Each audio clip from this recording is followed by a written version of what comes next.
نحمده ونستعينه ونستغفره ونعوذ بالله من شرور أنفسنا ومن سيئات أعمالنا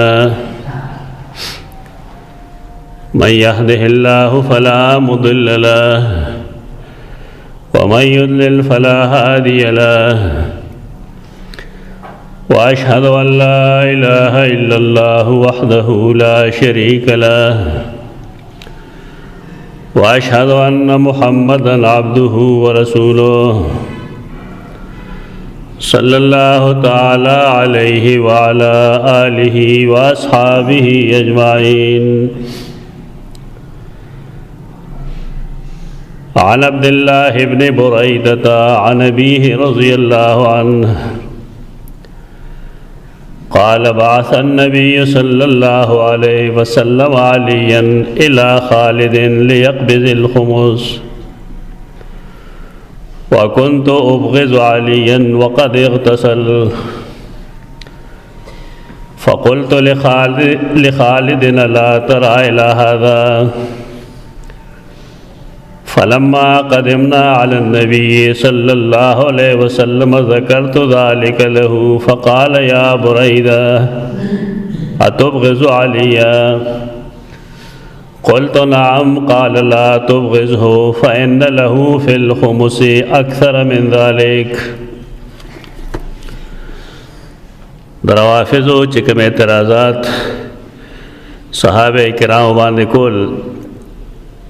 پائے کې هغه یو تفصیلی خبره د غدیر خم کړی ده چې د دې نمخ کې رسول الله صلی الله علیه وسلم د بعض صحابه کرام او رویه چې ساتلې واغې د سیدنا علی سره پغې د خفقان اظهار کړو ناراضگی ښکار کړو زورنه هم کړی دا بعض صحابه کرام ته او بیا په خم کې د غدیر خم کې رسول الله صلی الله علیه وسلم یو لویا خطبه ویلې ده او پای خطبه کې رسول الله صلی الله علیه وسلم دا فرمایلی دي چې من كنت مولاه فعلی مولاه. دا ډېر لوی اعتراض دی او ډېر مشهور اعتراض دی. خلق ثابتوي دا چې چونکه سیدنا علی د رسول الله صلی الله علیه وسلم زوم دې د ترزوی دې ډېر نږدې دی لیکن دا غي باوجود بعض صحابه هغه سره دشمنی کړې ده. دا خبره د دې متقاضی ده چې موږ د دې ټول سیز بنیاد لټو. ذهن کې اول دا چول پکار دي چې صحابه کرام معصوم نه دي. تیر جمعہ کے ما ویلو چې انبیاء کرام معصومی صحابه کرام معصوم نہیں. معصوم منی د گناہ نه پاک ساتلی شوی د گناہ نه پاک ساتلی شوی په دنیا کې صرف او صرف انبیاء کرام علیهم السلام. انسانان کو واړی او کلوی نابالغ او کبالغی د دینا د گناہ کېدل ممکن نه بلکې یقیني دي. زمونږ اصطلاح کې مونږه وړو خلقو ته چې کوم نابالغ نه ته مونږه معصوم وایو. دا اصطلاح ټیک نه ده. دا غي وجه دا چې ماشومان غلطۍ خو کوي ګناهونه هم کوي خو دومره دا چې کله یو انسان نابالغ نه الله دا گرفت نه کوي. نه ته معصوم خو نه وایي. معصوم خو جدا ده. معصوم هغه چې هغه الله رب العزت په نگرانی کې داغه نه خطاګانې ګناهونه او غلطۍ نه کوي. مونږ هر څوک معصوم ګڼلې دي بلکې په دې زمانہ کې خو خلقو پیرانو معصوم ګڼلې. د نبوت خپل یو مقام دی. هغه مقام کته کول او برکول دواړه ګناه ده. بعض خلقو انبیاء کرام علیهم السلام دومره پورته کړی دي چې هغه د الله برابر کړی دي. دا غلو ده. او بعض خلقو داسې کړی دي چې د انبیاء کرام علیهم السلام نخکت خلق یعنی عام انسانان هغه د رسول الله صلی الله علیه وسلم سره په واضح صفاتو کې او شان کړی نو دغه خلقوم زیاته کړی د رسول په شان ته څوک نه نہ تیرا زمانہ کے ہو نہ وسطا نہ بیائی تبار کے خطاگانی کی سیدنا علی رضی اللہ تعالیٰ عنہ بے شک دا رسول اللہ صلی اللہ علیہ وسلم دا ترزوی رہے آغا زم دے اور اللہ و دا آغا رسول تا ڈیر پسندیدہ رہے لیکن آغا ہم یہ انسان دے اور نور صحابہ کرام ہم انسانان دی څنګه چې د عام خلکو په زړونو کې د یو بل نه خفګان پیدا کیږي داسې د صحابه کرامو نه بم د یو بل نه خفګان پیدا کېده کله کله هغه دشمنی ته ورسېد په دې وجه رسول الله صلی الله علیه وسلم په کې بیا خپل کردار ادا کو او کم خفګان او دشمنی چې پیدا شي او ختم شو دیکھ داہی قابل اعتراض خبر نشته رہے ځکه چې دا انسانان دي داغي او صفت قرآن مجید خودلې ده چې اشداء علی الکفار رحماء بینهم صحابه کرام آپس کې نرم دل دي کفار په مقابله کې سختی ته دی وجنا کس احادیث دا شتره په دې باب کې لکه دا کم حدیث چې ما ویل ده په دې تعلق هم د خبرې سره ده خدا سے دیو جبان بیانوم چې تفصیلی جواب اوشی درې اسباب دی بنیادی په غدیر خم کې چې رسول الله صلی الله علیه وسلم کم زورن ورکړی وا صحابه کرام ته او هغه څه غلط فهمی پیدا کړی وا دا غي درې اسباب دي پاګه درې اسبابو کې یو سبب نن موږ بیانو نور دو ان شاء الله نور جمعو کې وایو چې څه سبب دی چې رسول الله صلی الله علیه وسلم صحابه کرامو کې بعض افراد ته زور نه ورکړه خپل خفګان یې غي تخکارک دا به قتل والی دا نه دا چې موږ په صحابه کرامو را اخلاص شو را چړ شو غي ته بيدین او کافر وایو دا غلط انداز دی هغه انسانانو داغي هم د یو بل نه خفګان پیدا کېدې شو کہ یو سڑے داوی چې د مسلمانانو میس کې بالکل خفگان نہیں دا به غلط خبره دا د مشاهده او تجربه خلاف ده جنت یو داسې ځای دی چې قرآن فرمایي نزعنا ما فی صدورهم من غل د دې چې د یو بل نه خفګانی غل غش وي اب مونږ جنت کې وباسو دنیا کې دا ممکن ده د یو بل نه خفګان وي لیکن ته دشمنی خو نه وي دشمنی جدا سیز دے بغض جدا سیز دے اور چانے گیلا مانا کول جدا سیز دے تو ډیر مسلمانانی خخ مسلمانانی اغی د یو بلنا په بعض خبرو خفئی لیکن دا اغی خفگان دیتا نہ رسیگی چکن یو بل سره خبریں نہ گئی علیک سلیک نہ گئی سلام نہ گئی یو بل پسی موز نہ گئی کنزلی کی یو بلتا ندا سزونا نہیں گیلا منی سڑے پدل کی دا د مسلمانې د شان خلاف نه دا نه د صحابیت د شان خلاف ده او سبب قتل پکار دی کم حدیث چې مایل ده دا غي د سبب سره تعلق ده عبداللہ بن بریدہ د خپل پلار بریدہ نه نقل کوي رضی الله تعالی عنہ چې رسول الله صلی الله علیه وسلم سیدنا علی بن ابی طالب رضی اللہ تعالیٰ عنہ سیدنا خالد بن ولید پسے اولیگو شام تے اولیگ چالتا کہ کم غزا کے غنیمت حاصل شوئے دے آغا غنیمت دل تروڑخ دیر پارا چے مسلمانانوں کیا تقسیم شی در صحیح بخاری حدیث تے حدیث نمبر 4350 دے چلو سیدنا علی لار خالد بن ولید لا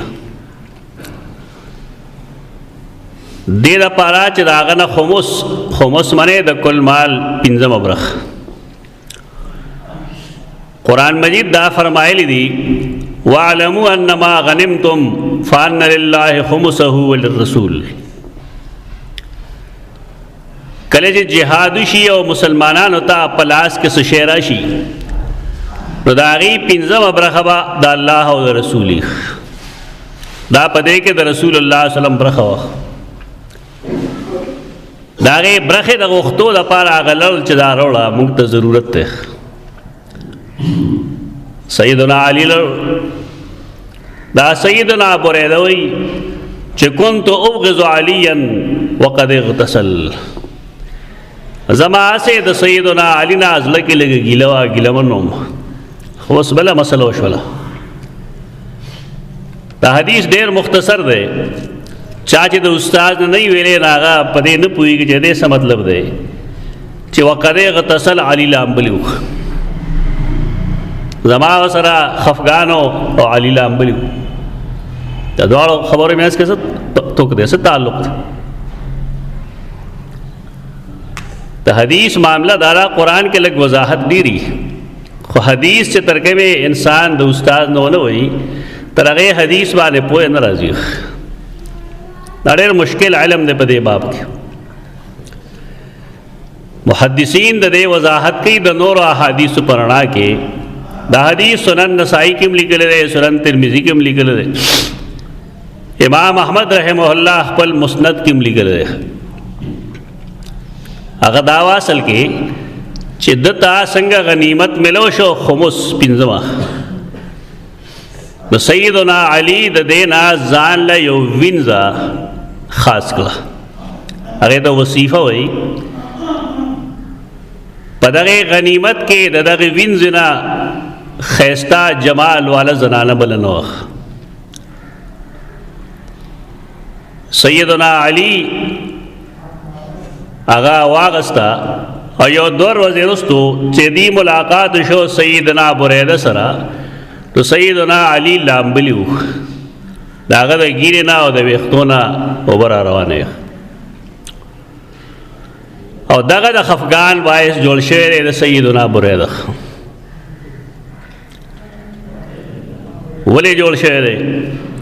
جوړ شوی په دې چې مال د غنیمت خوړلو رسول الله صلی الله علیه وسلم له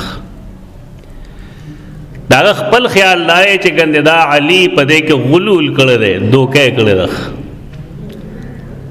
دی یو خفغان خداو چې دا خو د رسول الله صلی الله علیه وسلم نماینده دی نو دې اخر ولې دا کوي چې کومه برخه دا غدا نو پکار دی چې برخه الته وړش خو وسلته وړش دته د اولنا ځان له وینځ واغسته کنيز او بیا دا غیر لامبل دا غړمبنه سوال له سیدنا بریده رضی الله عنه چې هغه پیدا شوی دی د سیدنا علی مبارک دویم دې سره یو بل سوال له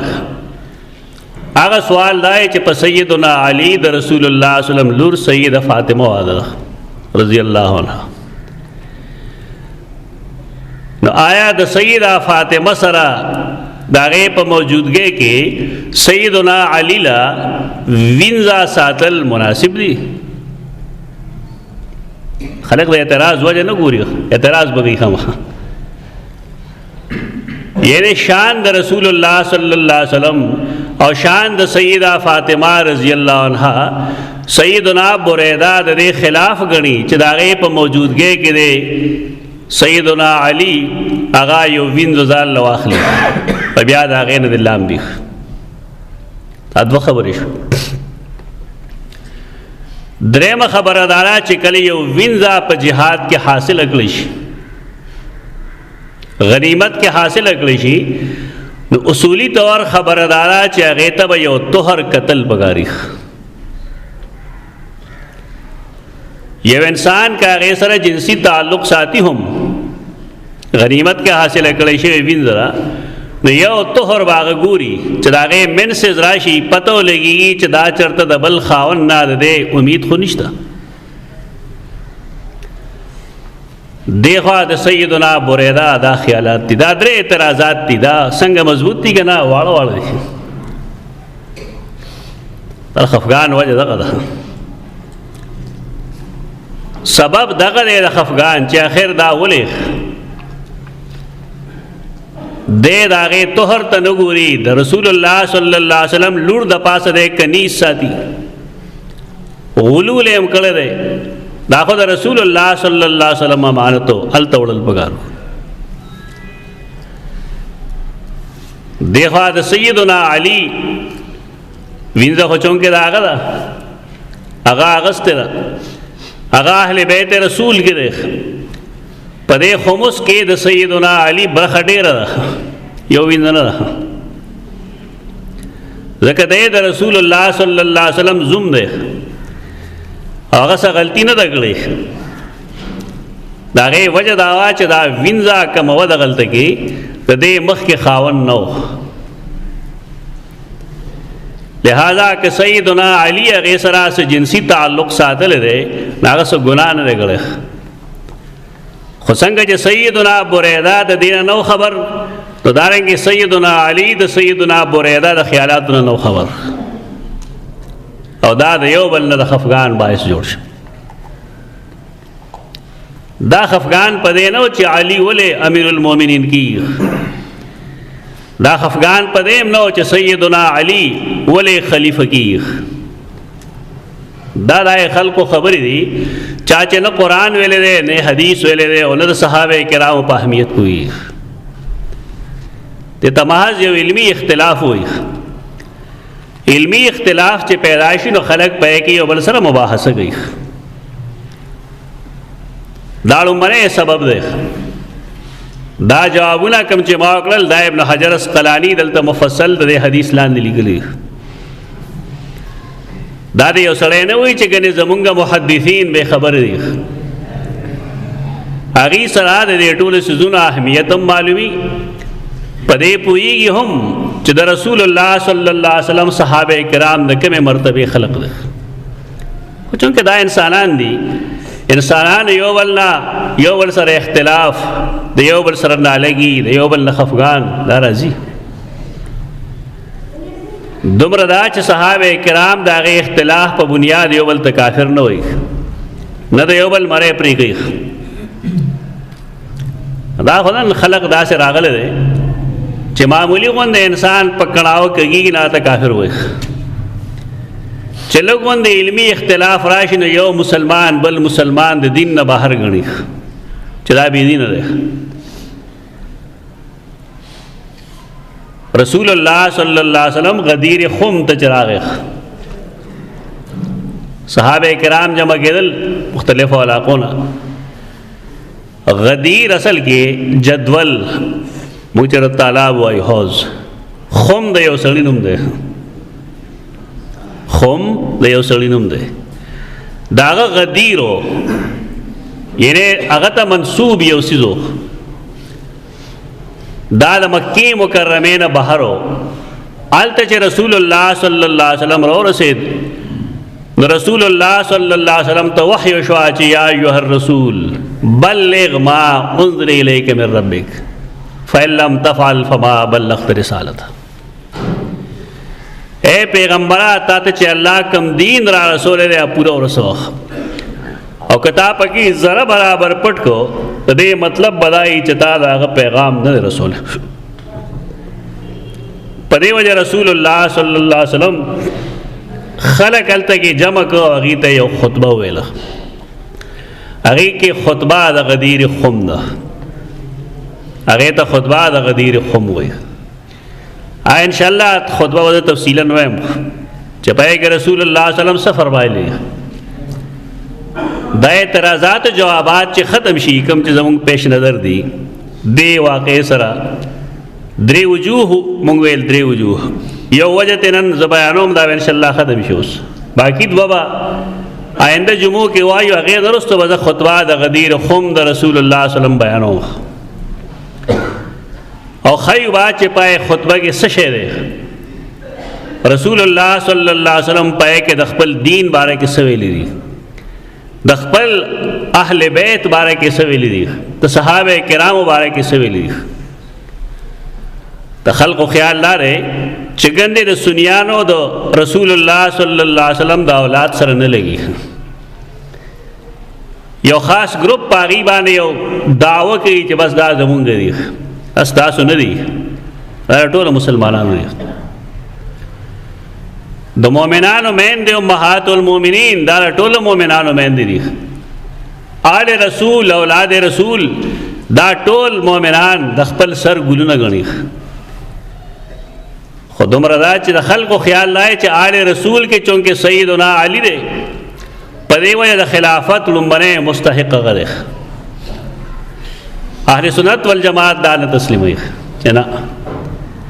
رسول الله صلی الله علیه وسلم په خپل جون کې د خپل وفات نه مخکې ابو بکر صدیق د مانزه د پاره خپل خلیفہ ګڼو او دا اشاره و دیتا چې زمان رستو با استاسو سیاسی خلیفہ سیدنا ابو بکر صدیق قبل فرض سیدنا علی واقعی خلیفہ او داغه د خلافت رسول الله اعلان کړي، نبی رسول الله صلی الله علیه وسلم داغه اعلان په خلاف کې سیدنا علی د سیدنا ابو بکر صدیق سره عهد او بیعت د خلافت لګی. خبره دغه ځای کې اصل کې دا ټوله بانی جوړی کړی دي محض د دې لپاره چې صحابه کرام بی دین ثابت کی.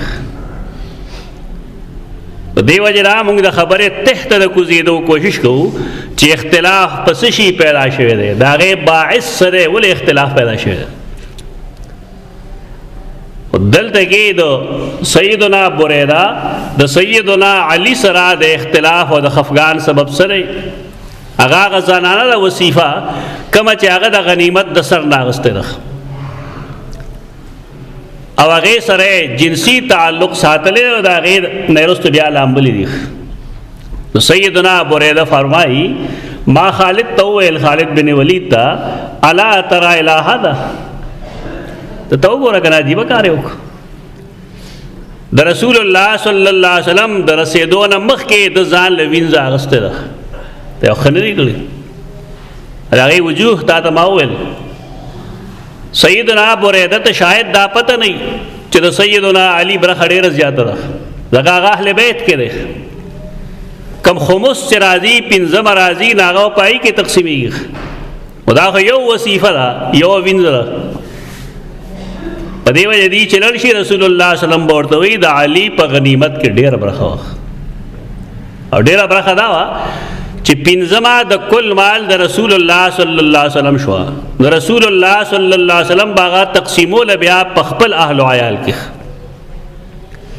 اهل او عیال کې داغه علی داخل لې ځکه د فاطمه خاوند ده. ته دا مطلب نه چې پار غنیمت کې داغه برخه د ټول نډیر ده، نه خمس کې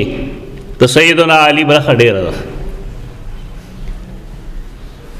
و ضرورت د خبرې چې دا قسم سيزونه د مباحثه وشي او وضاحت وشي د دې لپاره چې دا ښکار شي چې د سنیانو د اهل بیت سره دشمنی نشته ده. دا کوم خلک چې دا به خبره دي غریبانان ما چې خالد تو ویل لا ترى الى هذا فلما قدمنا على النبي صلى الله عليه وسلم کله چې مونږ نبی کریم صلی الله علیه وسلم لرالو او رسید هغه وخت رسول الله صلی الله علیه وسلم غدیر خم کړه. دا غدیر خم دا خبره دا د یرول نه دی پکار راځي چې تاسو وختي راځي چې تاسو دغه دلته کې داسې خلق ترې چې هغه سنیانو مخ کې دا قسم خبرې کوي دي غریبانان ته پته نه. نو کدی صحابه ته کافر نه وي خود دې پزله کې شک پیدا شي د صحابه مبارک چې دا خو واقعي ډېر زیاته کړي نه څه زیاته نه کړي زیاته مونږ کړي چې مونږ ځان به خبر ساتل. کله چې مونږ رسول الله صلی الله علیه وسلم رسیدو غدیر خمتا ذکرت ذلک له نو ما غتوم هغه خبره مخه ته کې خوده چې تاسو د پارا کم خمس مونږه مقرر کړو جدا کړو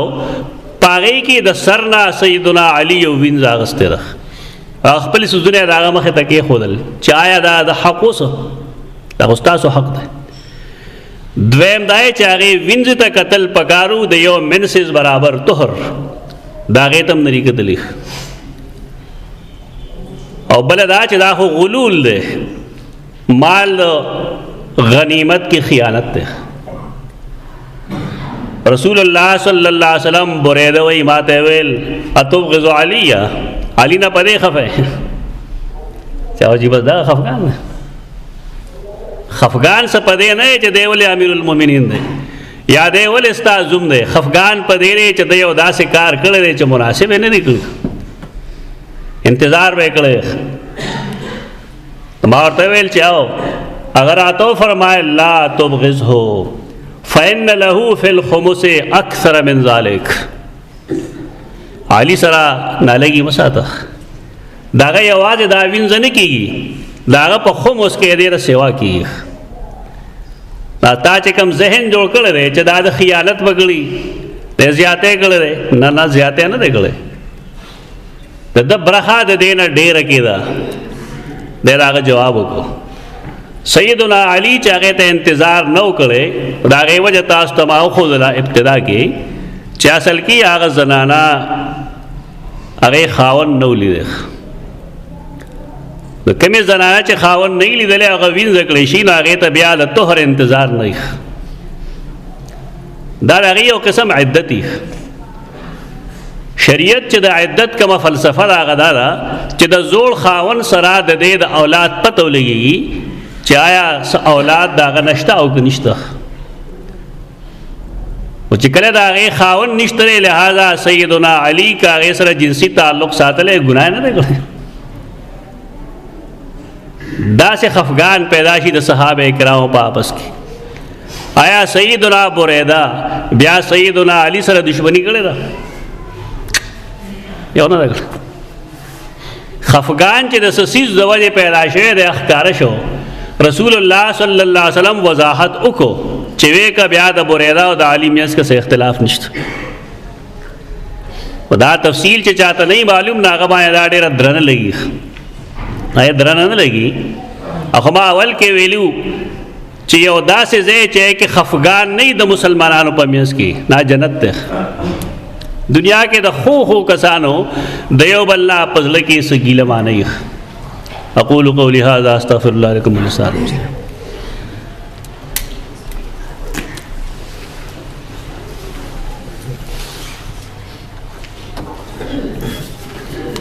अल्लाहु अकबर अल्लाहु अकबर।